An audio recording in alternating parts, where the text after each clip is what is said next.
स्थानी आणि ते सांगतात की माझ्यावर सागर बंगल्याचा आशीर्वाद आहे.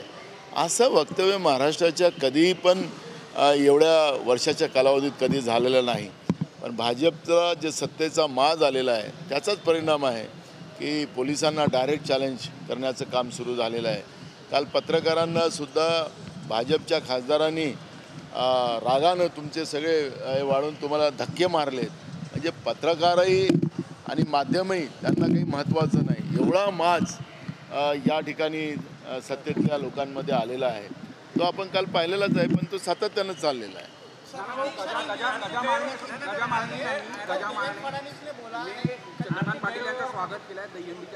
कोणी अरे मी तुम्हाला परवा पण आम्ही सांगितलं की या सरकारमध्ये गुंड माफिया यांना Y+ सिक्युरिटी दिली गेलेली आहे. ज्या कोणी अरेस्ट आहेत त्यांना पेरोलवर सोडून आणून किंवा काही लोकांना तर दवाखान्यामध्ये भरती करून ठेवलेली आहे आणि त्याला सगळ्या 5 स्टार व्यवस्था केलेल्या जातात. आणि आज माफिया आणि गुंड प्रवृत्तीला सरकारच पोचते आहे, त्यांना Y+ सिक्युरिटी दिलेली आहे असं या राज्यात आहे.